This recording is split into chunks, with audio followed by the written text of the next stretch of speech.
Ngayong araw naman guys, sasamahan nyo muna uli kaming manguha ng mga kapis dito sa lugar na ikatlo dito sa amin. Napakarami nga guys na aming nakuha at lulutuin namin ito bilang Bicol Express na kapis. Grabe guys, first time ko makatikim nito. Kaya ano pang hinihintay natin guys? Let's go!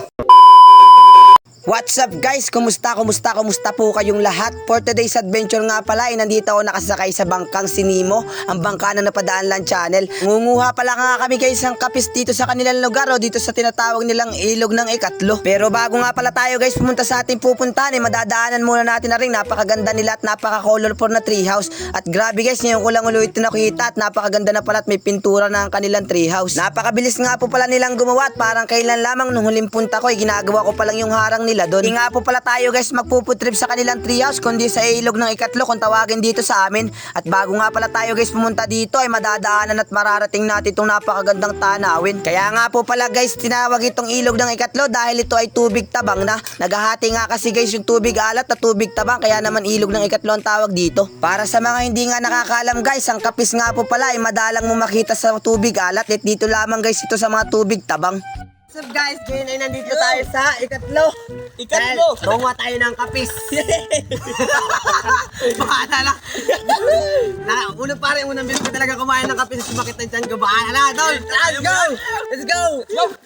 Kaya nga guys, hindi na rin nagtagal at pinagtulong-tulungan na namin ang pangunguha nitong kapis. Share ko nga lang guys, nung una kong tikim nito ay talaga nagsakit ng tiyan ko. Hindi ko pa nga kasi alam guys noon na hindi pala ito nakakain kapag hilaw. Kaya ako lang naman guys ito kinain kasi parang talaba siya na pwedeng kainin kapag hilaw. Kung mapapansin nyo nga guys, dito sa kapis na ito ay dikit-dikit at napakadumi. Napakadami nga guys talagang lumot ito sa ilalim dahil ang pagkakuha nito ay dikit-dikit talaga sila. Pero talaga guys, para sa amin ay mas masarap pa ito sa laman ng lokal. Lalo na guys kung ang luto mo dito ay ginataan sa gata at sa dilaw. Grabe guys, napakasarap nitong pagkain. Para nga po pala guys sa mga baguhan na makakakuha nito, kung gusto nyo talagang kumain nito ay lulutuin nyo ito ng lutong-luto. Pwede rin nyo nga rin pala ito guys na ihawin. Talaga napakasarap din ito kapag iniihaw o kaya naman lalagay nyo ng kalamansi o kaya naman suka. Saglit nga lang po pala kami guys nanguha nitong mga kapis at talaga napakarami agad ng aming nakuha. Para sa mga hindi nakakaalam guys, ang kapis nga po pala guys napakadali lang makuha dito sa amin dahil napakadalang lang na kumakain ito. Sa sobrang dali nga po pala nitong kunin ay dikit-dikit lamang po ito at matatapakan mo lamang kaya naman agad mo malalaman kung kapiso ito. Kung mapapansin nyo nga guys, marami na ang amin nakuha kaya nga guys nag-decide na kami na umahon na sa tubig. Pagkaahon namin guys ay nasikaso na agad namin in-set up itong ating mga gagamitin sa pagluluto. Dahil marami tayong nakuha guys, kaya naman utay-utay ang ating pagpapabukan itong ating mga nakuhang kapis. At syempre guys, habang nagpapabuka tayo ng kapis ay meron din kami dito nakuhang ilang pirasong talaba na napakalalaki at saka ilang pirasong lukan. Inihaw na natin ito guys para kahit paano naman habang naghihintay tayo ay makakain tayong talaba. Dito nga po pala guys sa aming lugar ay hindi naman talaga mahirap manguha ng mga pangulam kung talagang masipag ka. Tingin-tingin ka lang nga guys sa mga paligi mo talaga naman kahit paano may makukuha kang ulam. Dahil nga po guys sa mga bata pa kami ay sinanay na kami ng aming mga magulang na kailangan mo talagang magsipag at magsikap sa buhay. Bagamat guys wala kaming pera noon ay kailangan namin kumuha ng pagkain at pangulam sa pang-araw-araw. Pero kahit guys talaga napakahirap namin noon ay minsan hindi kami tinuruan ng aming magulang na gumawa ng mali. Lalo na nga guys ang mga gawain pagnanakaw ng hindi naman iyong gamit at saka yung mga gawain na talagang hindi kaaya-aya. Napakahirap at napakasama nga kasi guys kapag ang papakain mo sa mga pamilya mo o magulang mo ay galing sa masama. Mas pipiliin nyo nga pa nga guys na mahirapan kayo at least yung mga kinuha nyong pera o kaya yung mga pinaghirapan nyong pera ay galing sa mabuti. Ayun na nga guys sa ilang minuto natin pagkukwentuhan ay eto na nga guys, okay na yung ating kapis. Natanggalan na nga po pala natin ito ng shell at grabe na paghandaan na agad natin yung mga recipe gagamitin natin. Dahil Bicol Express na kapis nga po pala ang ating lulutuin kaya naman kailangan natin ng konting karne. Syempre guys, hindi mawawala ang ating sibuyas at saka bawang, lalo na guys yung ating sili at saka yung ating gatang gagamitin. Guys, magigisa na tayo ng sibuyas at bawang. On. Grabe, bango agad. Yan. Food trip agad. Sibuyas bawang pala nga Guys, next na natin itong mga kapis natin para maluto-luto at medyo magisa din guys natin. On. Grabe, dog. Ano? Sarap na naman ito.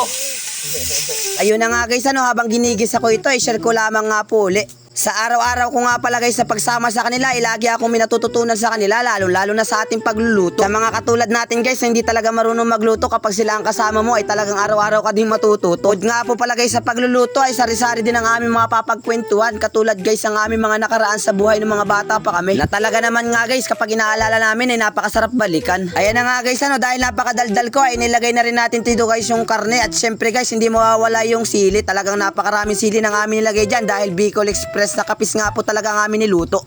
At syempre guys, hindi mawawala din dyan yung gata na talaga magpapasarap sa ating niluluto.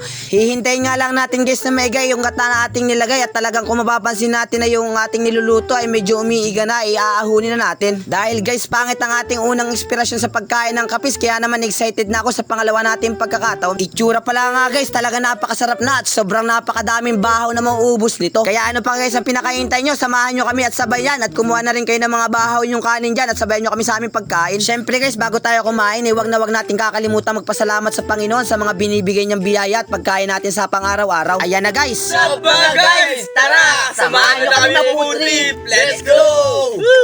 Ang luto guys natin, Bicol Express na kapis na may lahok na karning baboy. Dami sili yan tol, Guys, kagana niyan. kakaalang nito. Ah. Woo! Kuha kayo! Kuha kayo guys! First bite nga natin guys. Lagyan natin ng bahaw. Ito guys. First bite. Samahan nyo na kami. Let's go. Saktong-sakto yung halang.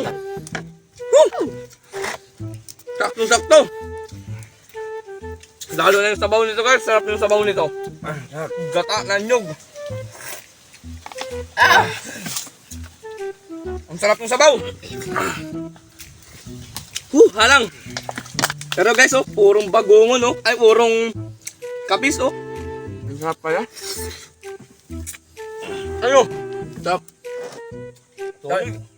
Bukod sa biro nga guys, talaga napakasarap ng aming luto dito. Talaga naman napakadami ng aming kain dito. Simpleng lugar at simpleng pagkain nga guys ang aming pinagsaluhan ngayong araw. At syempre guys, talaga napakasarap kumain kapag kasama mo mga mababait mong kaibigan. Sobra nga po pala guys ako nagpapasalamat sa kanilang dalawa. At syempre guys sa inyong lahat. Lalo na guys sa ating Panginoon na siyang gumawa ng paraan para magkaroon ako ng ganitong klaseng kaibigan. So paano guys, hanggang dito na lamang po. Kakain muna kami. Babush!